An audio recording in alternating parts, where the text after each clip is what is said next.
sahabat Betsaida, selamat datang di Betsaida Hospital Serang. Apakah sahabat sedang batuk atau bersin-bersin? Tahukah sahabat Betsaida bahwa saat kita batuk atau bersin bisa mengeluarkan ribuan hingga jutaan kuman melalui percikan cairan yang keluar dari hidung dan mulut kita.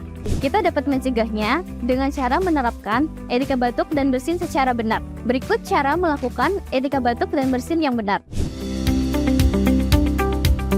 Pertama, tutup mulut dan hidung menggunakan tisu atau sapu tangan. Kedua, buang tisu ke dalam tempat sampah yang berwarna kuning atau infeksius.